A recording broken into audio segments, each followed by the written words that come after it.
Good evening friends, again हम लोग आ गए हैं। आज मैं आप लोगों को जो टॉपिक पढ़ाने वाला हूँ वो पार्लियामेंट, इसके पावर, इसका बेसिक्स, इसके बारे में आज हम लोग सबसे पहले पढ़ाने वाला हूँ। जैसे अगर मैं बात करूँ पार्लियामेंट की, अगर लास्ट क्लास अगर आप लोगों को थोड़ी सी भी याद हो तो लास्ट क्लास में मैंने आपको बेसिक्स बताया था कि parliament is consist with 3 parts, Rajya Sabha, Lok Sabha and the president. आज हम लोग इनके पावर्स, इनके बेसिक्स, इनके बारे में जानने वाले हैं। जैसे अगर मैं बात करूं बच्चों पार्लियामेंट की, यानी कि संसद की, तो सबसे पहले ये जान लो कि parliament is what? Parliament is an organisation, और ये ऑर्गेनाइजेशन किस चीज के लिए रिस्पॉन्सिबल है? This organisation is responsible to make laws. ये लॉज किस सब्जेक्ट पे बनाती है? ये लॉज बनाती है on union list and concurrent list. It is responsible to make laws on union and concurrent list. If it is based, if this parliament makes laws on union and concurrent list, इसका मतलब है कि इसका, अगर मैं बात करूं तो कॉन्करेंट और यूनियन लिस्ट की अगर मैं बात करूं तो कॉन्करेंट और यूनियन लिस्ट पे अगर इसको बनाने के लिए, लॉ बनाने के लिए कोई इन्फॉर्मेशन दी गई है और लॉ बनाने के लिए कोई पावर दिए गए हैं, तो इट मीन्स कि पार्लियामेंट के बारे में हम लोगों को कॉन्स्टिट्यूशन में कहीं बताया गया होगा। And it is written in article number 79 that there will be a parliament of India, यानी भारत की एक संसद होगी। There will be a parliament of India, भारत की एक संसद होगी। ओके अब अगर मैं बात करूं इस आर्टिकल 79 में, तो इसमें सीधा सीधा कहा गया है कि parliament consist of 3 parts. Parliament consist of 3 parts, that is Rajya Sabha, Lok Sabha and the president, यानी कि भारत के राष्ट्रपति। इन तीनों को मिला करके ही पार्लियामेंट का फॉर्मेशन किया जाता है। The parliament forms with Rajya Sabha, Lok Sabha and the president, where is Rajya Sabha and Lok Sabha is house. ये राज्यसभा भी हाउस है और ये लोकसभा भी हाउस है। राज्यसभा को भी सदन कहते हैं और लोकसभा को भी सदन कहते हैं, जबकि संसद इन तीनों से मिलकर के बनेगी। ठीक है, पार्लियामेंट की अगर मैं बात करूं तो parliament will consist of Rajya Sabha, Lok Sabha and the president, whereas Rajya Sabha and Lok Sabha is house, जबकि राज्यसभा, लोकसभा और प्रेसिडेंट, इन तीनों पार्ट्स को अगर हम लोग मिला देंगे तो पार्लियामेंट का फॉर्मेशन हो जाएगा। राज्यसभा के लिए आर्टिकल नंबर 80 दिया गया है, लोकसभा के लिए आर्टिकल नंबर 81 दिया गया है।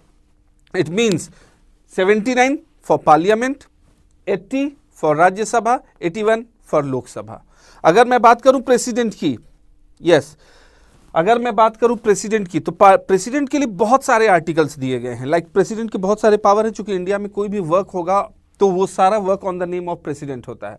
तो अगर मैं बात करूं प्रेसिडेंट की, तो प्रेसिडेंट के लिए बहुत सारे आर्टिकल्स हैं। लाइक इसके जुडिशियल पावर हैं, इसके इमरजेंसी पावर हैं, इसके बहुत सारे पावर्स हैं। लेकिन ऐसा आर्टिकल जो ये कहता है कि there is president of India, यानी भारत का एक राष्ट्रपति होगा, it is given under article number 52। ये आर्टिकल नंबर किस में लिखा हुआ है बच्चों? 52 article states that there will be a president of India, यानी भारत के एक राष्ट्रपति होंगे।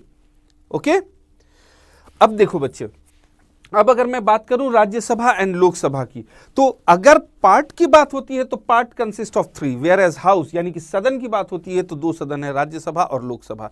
अगर मैं इसकी पहले बेसिक्स बताऊं तो राज्यसभा हमारा अपर हाउस है, यानी उच्च सदन कहते हैं इसे, जबकि लोकसभा की अगर मैं बात करूं तो Lok Sabha is your lower house, यानी कि इसको निम्न सदन कहते हैं। It is what? It is upper house, यानी उच्च सदन, जबकि इसे हम लोग क्या कहते हैं? लोअर हाउस, यानी कि निम्न सदन। अब इसको अपर हाउस और इसे लोअर हाउस क्यों कहते हैं? कई बारी अगर मैं बात करें संसद और सदन, संसद कंसिस्ट ऑफ ऑल, संसद का मतलब ये तीनों मिलकर करके होता है, जबकि अगर मैं सदन की बात करूं तो ये 2 सदन है। सदन मतलब हाउस, जबकि संसद का मतलब ये पूरी की पूरी पार्लियामेंट हो गई। Is it okay to you all Pushpam? Okay अब मैं बात करूं, ये अपर हाउस है और ये लोअर हाउस है। अगर मैं अपर हाउस और लोअर हाउस की बात करूं तो इसको लोअर हाउस क्यों कहते हैं? कई बार ये क्वेश्चन पूछा जाता है और कई लोग ये जानना चाहते हैं why this is lower house. तो देखो, अगर मैं बात करूं लोअर हाउस की, तो India is a democratic country, ये तो सब लोग मानते हैं कि India is a democratic country. अगर इंडिया डेमोक्रेटिक कंट्री है तो इसका कुछ बेसिक्स है, यानी ऐसे बेस जिसके बेसिस पे कोई डेमोक्रेसी स्टार्ट होती है वो पीपल ऑफ इंडिया होती है, यानी कि देश की जनता। और चूंकि डायरेक्टली इलेक्टेड मेंबर्स लोकसभा के किसके द्वारा होते हैं? Through the people. That is why it is known as lower house. Lower house क्यों कहते हैं? क्योंकि डायरेक्टली इसमें जनता चुन कर करके लोगों को भेजती है। It is upper house. अगर आपको लास्ट क्लास मेरी याद होगी तो उसमें मैंने बता रखा था कि बिकॉज राज्यसभा मेंबर्स को इलेक्ट करने का काम लेजिस्लेटिव असेंबलीज का होता है। अगर आपको ध्यान होगा तो मैंने कुछ एग्जांपल्स दिए थे जिसमें बताया गया था कि राज्यसभा को कैसे इलेक्ट किया जाता है। I suppose, is it okay to you all? Okay बच्चों? ओके। अब अगर मैं बात करूं राज्यसभा, लोकसभा, प्रेसिडेंट, इनके बारे में आप लोग समझ गए हैं। अब अगर मैं टर्म की बात करूं, एक बड़ा ही फेवरेट सा क्वेश्चन होता है राज्यसभा और लोकसभा का, उसमें पूछा जाता है टर्म ऑफ हाउस, यानी सदन का कार्यकाल कितना होता है। बड़ा ही कंफ्यूजिंग सा क्वेश्चन है बच्चे। इसमें बड़ा ही कंफ्यूजिंग क्यों होता है? राज्यसभा की बात करूं और लोकसभा की बात करूं तो लोकसभा का नॉर्मल जो टर्म होता है दैट इज फॉर 5 इयर्स, ये 5 साल होता है। बट ये नॉर्मल टर्म है, it is a normal term. क्यों बच्चे, क्यों नॉर्मल टर्म की बात कर रहा हूं? क्यों मैंने कहा कि नॉर्मल टर्म 5 ईयर है? बिकॉज इसके टर्म को कम भी किया जा सकता है और ज्यादा भी किया जा सकता है। कम कब किया जा सकता है?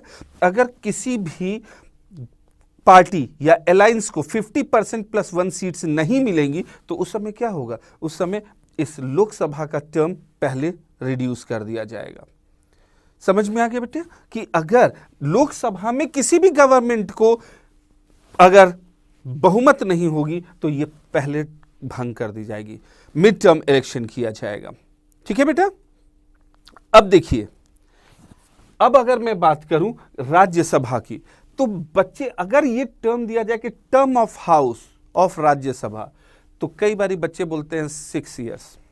No, it is not 6 years. Why? Because Rajya Sabha का टर्म पूछा गया है, टर्म ऑफ हाउस पूछा गया है। तो टर्म ऑफ हाउस राज्यसभा की अगर मैं बात करूं तो नेवर, यानी ये कभी भी भंग नहीं होती। It never dissolves, it never dissolves, कभी भी डिसॉल्व ये नहीं होगी। अब अगर मैं बात करूं बेटा कि ये नेवर डिसॉल्व या इसका टर्म अगर मैं बोलूं तो दैट इज नो लिमिट, यानी इसकी कोई सीमा तय नहीं है। क्योंकि अगर इसका टर्म फिक्स कर दिया जाएगा तो हमेशा क्या होगा बेटा? अगर इसका टर्म फिक्स कर दिया जाए, नो लिमिट। अब आई सपोज कि यहां से नजर आ रहा होगा, अब इस मार्केट में नजर आ रहा होगा। देखो बेटा, नो लिमिट क्यों किया गया? क्योंकि अगर टर्म ऑफ हाउस को सेट कर दिया जाएगा तो ये परमानेंट नहीं रह जाएगी, इसलिए इसका टर्म ऑफ हाउस नेवर या नो लिमिट की बात की जाती है।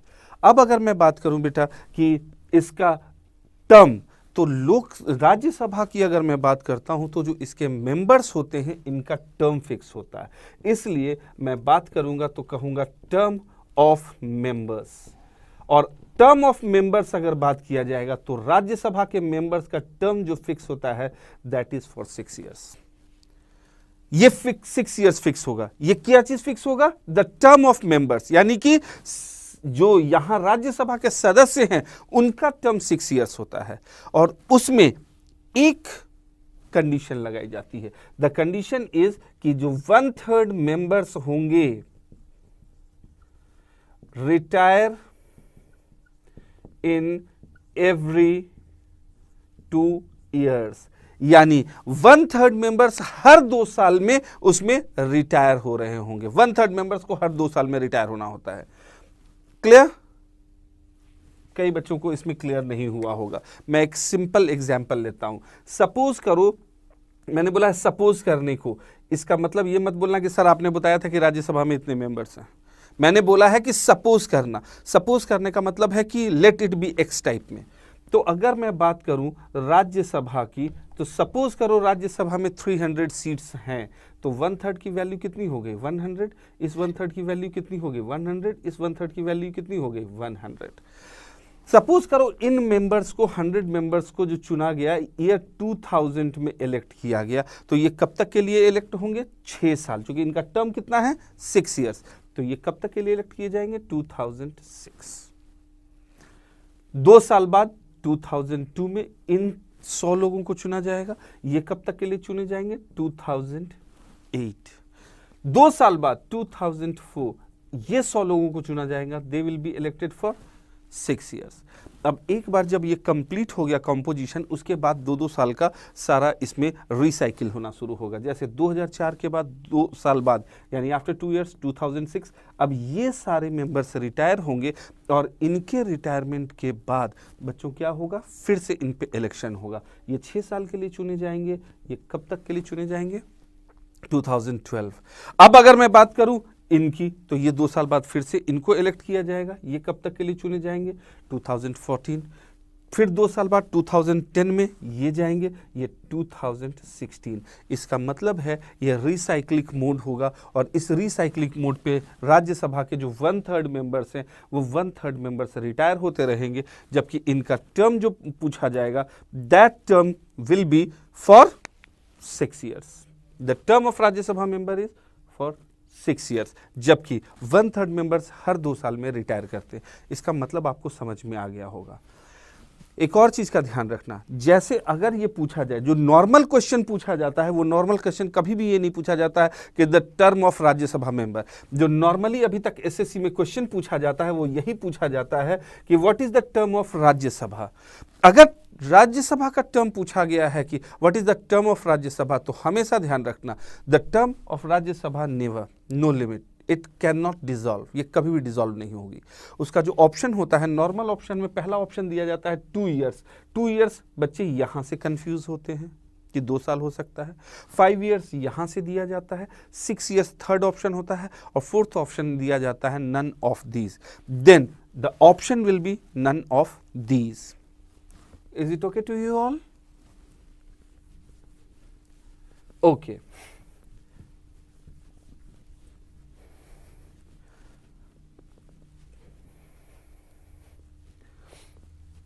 ओके बेटा, अब अगर मैं बात करूं, फिर से अगर हम लोग बात कर रहे हैं, तो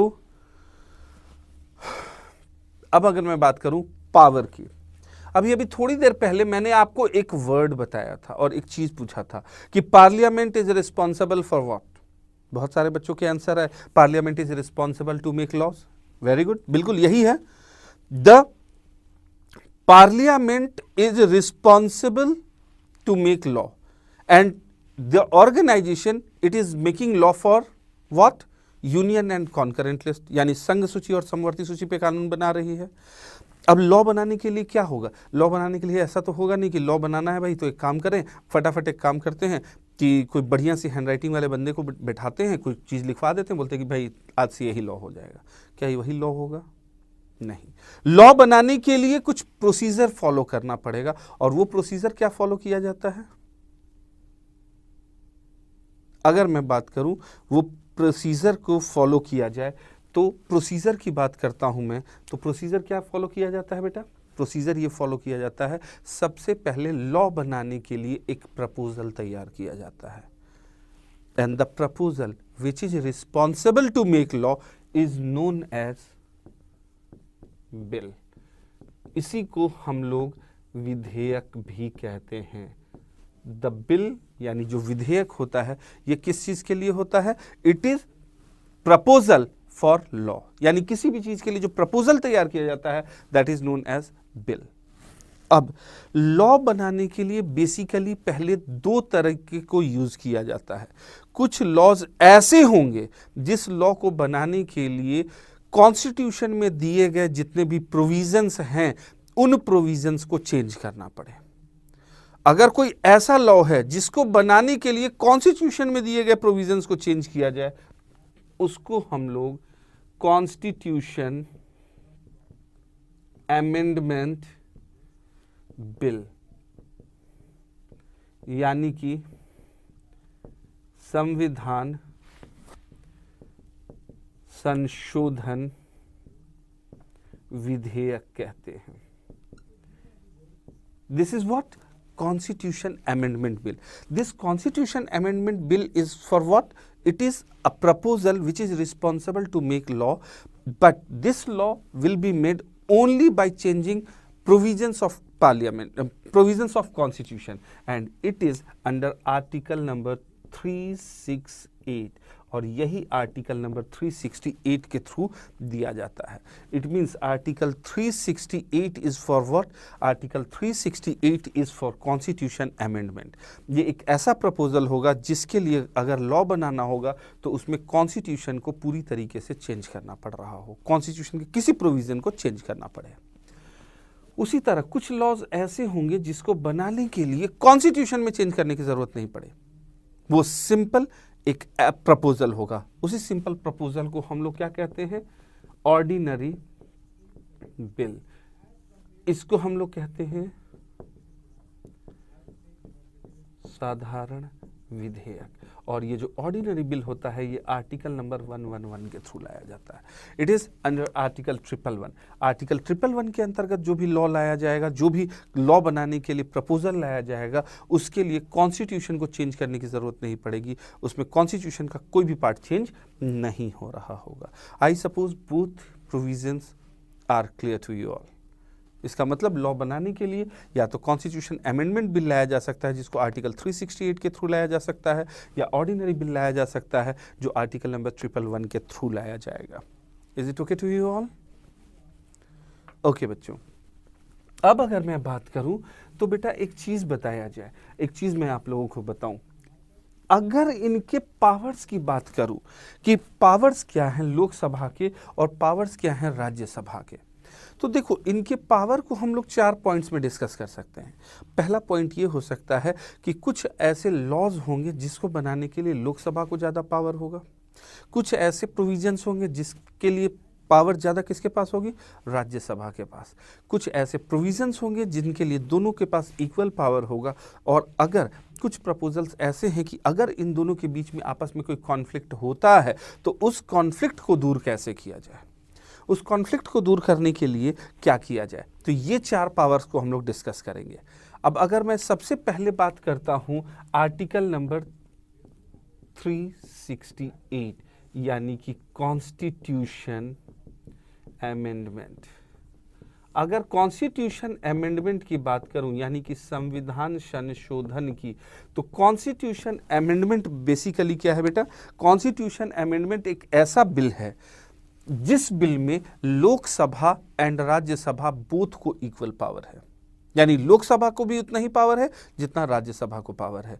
ये बिल कहीं भी इनिशिएट किया जा सकता है, लोकसभा भी इनिशिएट कर सकती है और राज्यसभा भी इनिशिएट कर सकती है. और इस बिल के साथ सबसे बड़ी खासियत क्या होगी? ये बिल दोनों हाउसेस से इक्वली पास होना चाहिए. लोकसभा भी पास करेगी और राज्यसभा भी पास करेगी. एक हाउस ने भी अगर इस बिल को डिक्लाइन कर दिया, एक हाउस ने भी अगर कॉन्स्टिट्यूशन अमेंडमेंट को डिक्लाइन कर दिया तो वो प्रपोजल डिसवैलिड हो जाएगा, यानी वो प्रपोजल ऑटोमेटिकली डिक्लाइंड हो जाएगा. तो कॉन्स्टिट्यूशन अमेंडमेंट यानी आर्टिकल 368 में अगर मैं बात करूं, लोकसभा और राज्यसभा का इक्वल पावर है. There is equal power for Lok Sabha and Rajya Sabha. I suppose ये भी पॉइंट आप लोगों को क्लियर हो गया होगा. ओके बेटा, अब अगर मैं बात करूं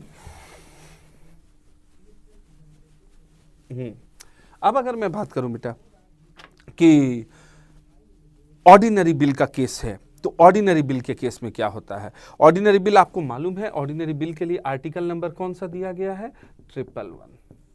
ये एक ऐसा प्रपोजल है जिस प्रपोजल पे लॉ बनाने के लिए राज्यसभा और लोकसभा इन दोनों में क्या हो सकता है? कई बार ये प्रपोजल लोकसभा ने पास कर दिया, राज्यसभा ने नहीं पास किया, या राज्यसभा ने पास कर दिया, लोकसभा ने पास नहीं किया. अगर इस तरह का कोई प्रपोजल जो ऑर्डिनरी बिल के थ्रू आ रहा है यानी कि साधारण विधेयक के रूप में आ रहा है, तो वैसी कंडीशन में अगर आर्टिकल 111 का यूज हो रहा है, उस कंडीशन में अगर दोनों हाउसेस के बीच कॉन्ट्राडिक्शन हो जाए, कॉन्ट्राडिक्शन हो सकता है दोनों हाउसेस में, एक हाउस माने दूसरा हाउस नहीं माने, तो क्या होगा? आपस में इन दोनों के बीच में कॉन्ट्राडिक्शन हो जाएगा, इन दोनों के बीच में आपस में किसी भी तरह का विवाद हो जाएगा. इसको देखते हुए प्रेसिडेंट के पास एक पावर दिया गया है. एंड ये प्रेसिडेंट के पास क्या पावर दिया गया है? ज्वाइंट सेशन कॉल करने का। President can call joint session. President will call joint session.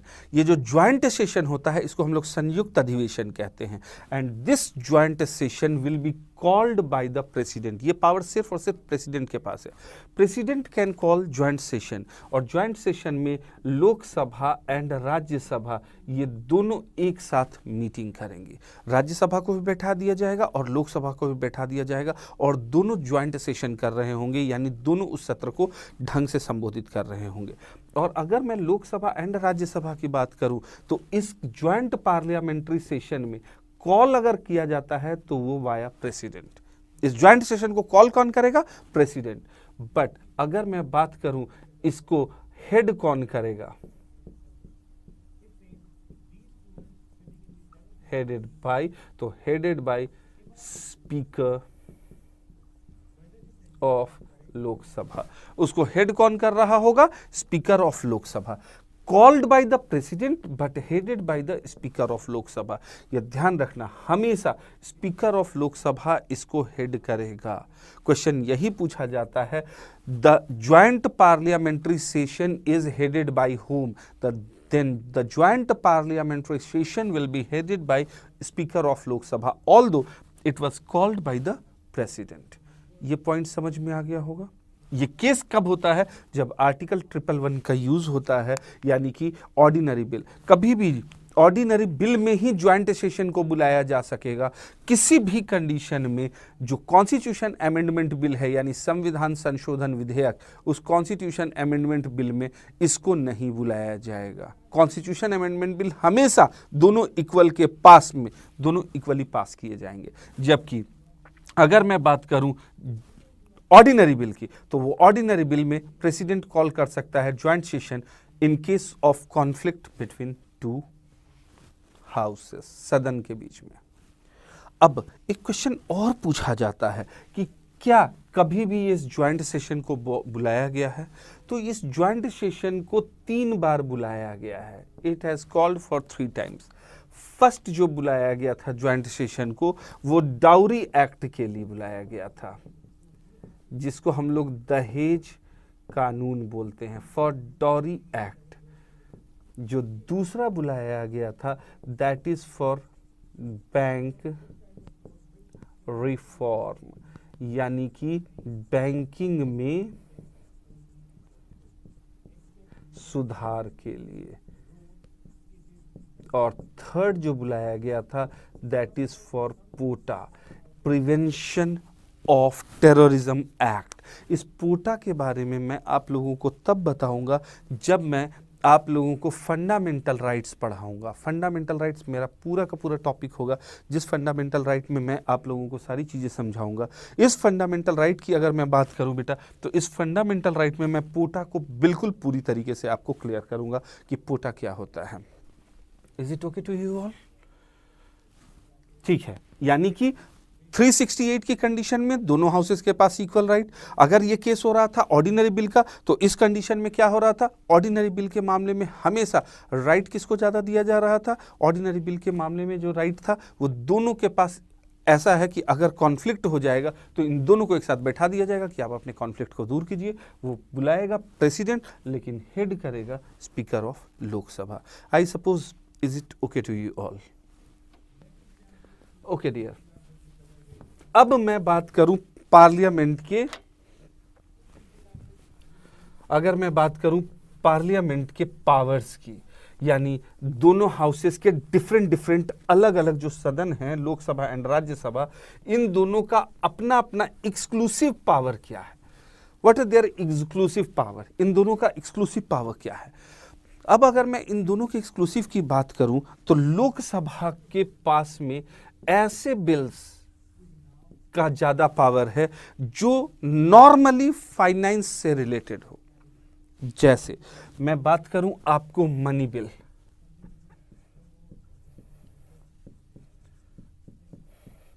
अगर मैं बात करूं आपको एनुअल फाइनेंशियल स्टेटमेंट। अगर मैं बात करूं आपको एप्रोप्रिएट बिल, और अगर मैं बात करूं आपको वोट्स ऑन अकाउंट, अगर मैं बात करूं आपको फाइनेंस बिल, इन सारी कंडीशंस में मनी बिल हो जाए, एनुअल फाइनेंशियल स्टेटमेंट, नॉर्मली जिसको हम लोग बजट कहते हैं। बजट इसलिए कहते हैं, बजट मैंने इसलिए वर्ड यूज नहीं किया था यहाँ, क्योंकि हमारे कॉन्स्टिट्यूशन के किसी भी पार्ट में कहीं भी बजट वर्ड यूज नहीं किया गया है। वर्ड बजट की जगह में क्या दिया गया है? Annual financial statement. और ये जो एनुअल फाइनेंशियल स्टेटमेंट है उसके लिए आर्टिकल नंबर 112 का यूज किया जाता है। ये आर्टिकल नंबर 112 किस चीज़ को बताता है? एनुअल फाइनेंशियल स्टेटमेंट को। एक साल में क्या इनकम आएगी, क्या एक्सपेंडिचर आएगा, उसका जो एनालिसिस लोकसभा के समक्ष रखा जाता है, उसी को हम लोग एनुअल फाइनेंशियल स्टेटमेंट कहते हैं। अब अगर मैं बात करूं एप्रोप्रिएट बिल यानी विनियोग विधेयक की, तो इसमें जो फंड अलॉट होता है उस फंड को ट्रांसफ़र करने के लिए एक बिल यूज़ किया जाता है, जिसको हम लोग एप्रोप्रिएट बिल कहते हैं।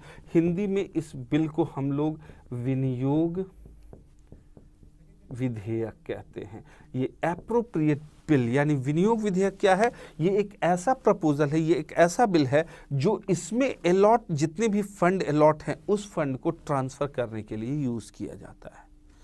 अब अगर मैं बात करूं वोट्स एंड अकाउंट की, ये टेम्पररी फाइनेंशियल अरेंजमेंट होता है, इसको हम लोग लेखानुदान भी कहते हैं, यानी टेम्पररी फाइनेंशियल अरेंजमेंट।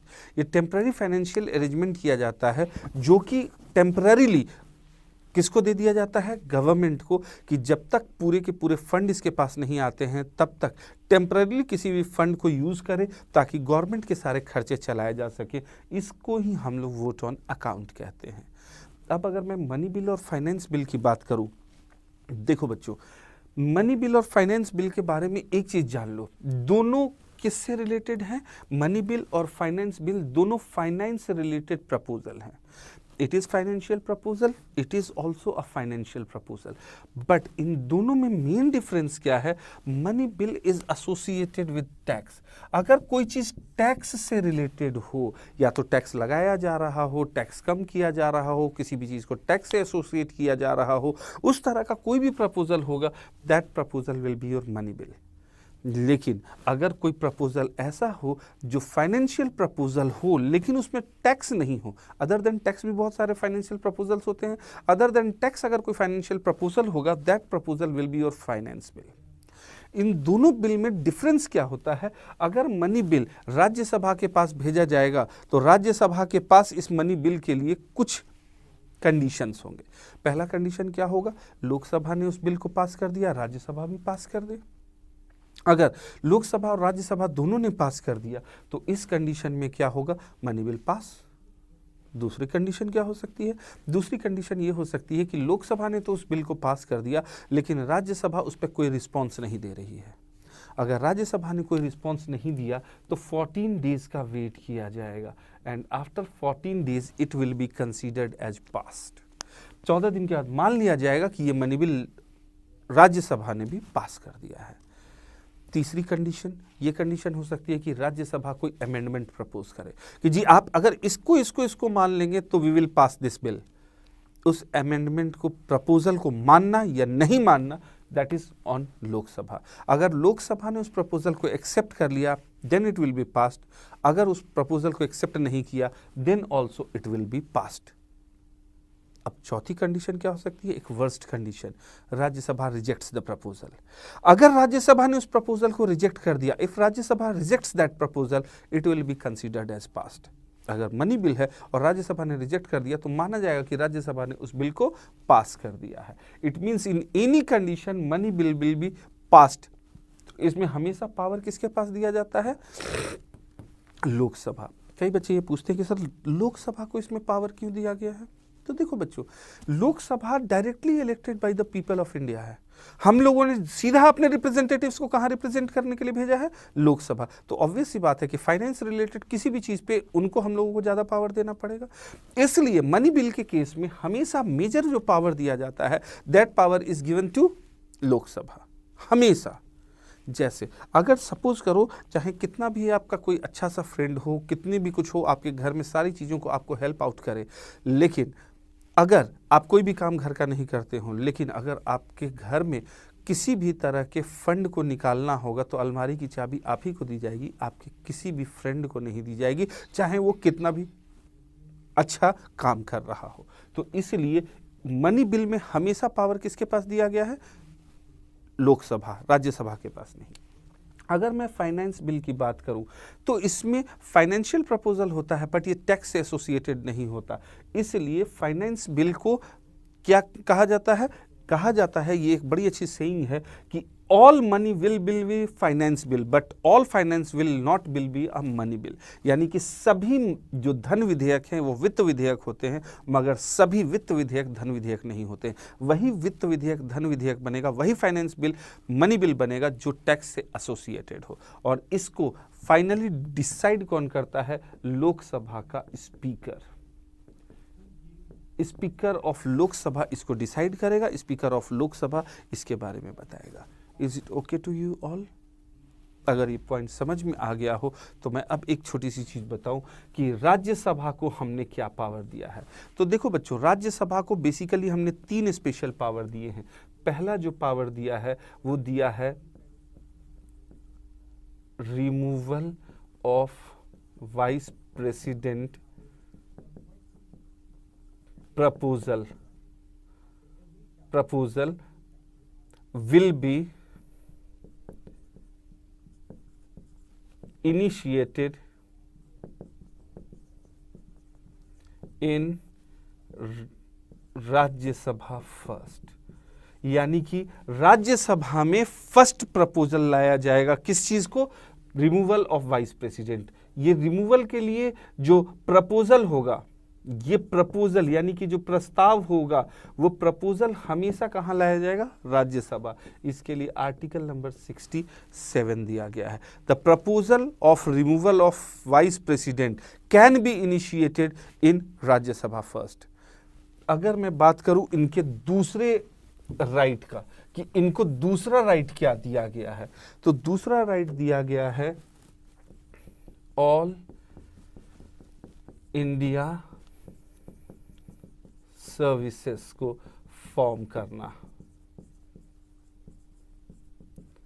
इसके लिए आर्टिकल नंबर 312 दिया गया। ऑल इंडिया सर्विसेज को जो फॉर्म किया जाएगा, उस ऑल इंडिया सर्विसेज को फॉर्मेशन का जो राइट है, that right is given to Rajya Sabha. आज तक अभी 3 ऑल इंडिया सर्विसेज हैं, IAS, IPS और IFS। यहाँ पे F स्टैंड्स फॉर फॉरेस्ट, यानी भारतीय वन सेवा। यही 3 ऑल इंडिया सर्विसेज है जिसको फॉर्म करने का राइट किसको दिया गया है? राज्यसभा को। Rajya Sabha is responsible for formation of all India services. ठीक है बच्चों, अब इनका जो तीसरा पावर है वो दिया गया है आर्टिकल नंबर 249। और इस 249 आर्टिकल में कहा क्या गया है कि अगर कोई सब्जेक्ट स्टेट लिस्ट का हो, उसका इंपॉर्टेंस नेशनल हो जाए, तो उस पे लोकसभा और राज्यसभा मिलकर कानून बनाएगी, यानी पार्लियामेंट लॉ फॉर्म करेगा। इट मींस आर्टिकल 249 क्या एस्टैब्लिश करता है? If Rajya Sabha declares subject of any state list as of national importance, then laws on it will be made by parliament। कहने का मतलब, ऐसे तो स्टेट लिस्ट में लॉ का फॉर्मेशन का राइट हमेशा किसके पास दिया गया है? राज्यसभा। जब भी अगर राज्य सूची के विषय पे कानून बनाना है तो वो लॉ फॉर्मेशन का राइट हमेशा स्टेट लेजिस्लेशन के पास है। बट अगर वो सब्जेक्ट कैसा हो जाए, नेशनल इंपॉर्टेंस का, नेशनल इंपॉर्टेंस का डिक्लेयर कौन करता है? राज्यसभा। यदि Rajya Sabha, if Rajya Sabha declares subject of any state list, यानी सब्जेक्ट तो वो है स्टेट लिस्ट का, लेकिन उसका डिक्लेरेशन कैसा कर दिया गया? नेशनल इंपॉर्टेंस का, तो उस पर लॉ बनाने लगेगी पार्लियामेंट। और पार्लियामेंट जब लॉ बनाएगी तो उस पार्लियामेंट को लॉ बनाने का जो राइट दिया जाता है वो राज्यसभा द्वारा दिया जाता है, और उसके लिए आर्टिकल नंबर 249 है। आई सपोज बच्चों आप लोगों को इनके पावर्स का पता चल गया होगा। कौन से ऐसे मामले हैं जिसमें लोकसभा को ज़्यादा पावर है, ये सारे मामले। कौन से ऐसे पावर है जिसमें राज्यसभा को ज़्यादा पावर है, ये मामले। कौन से ऐसे पावर है जिसमें दोनों को इक्वल राइट्स है, जैसे कि कॉन्स्टिट्यूशन अमेंडमेंट आर्टिकल 368, और कब इन दोनों के बीच में कॉन्फ्लिक्ट होने पर काम किया जा सकता है ऑर्डिनरी बिल के मामले में, जब ज्वाइंट पार्लियामेंट्री सेशन प्रेसिडेंट बुलाएंगे। अब हमारी क्लासेस ऑलमोस्ट हर वीक में एक बार चला करेंगी। मैं उम्मीद करता हूं कि ये सेशन आपको समझ में आया जाएगा। आप अगर कहीं कोई चीज़ समझ ना आए तो आप इसको कमेंट में बता सकते हैं, सो दैट कि मैं उस कमेंट का फिर आपको आंसर दे सकूं, और फिर हम लोग नेक्स्ट सेशन में मिलते हैं। धन्यवाद आप लोगों का। शुभ रात्रि।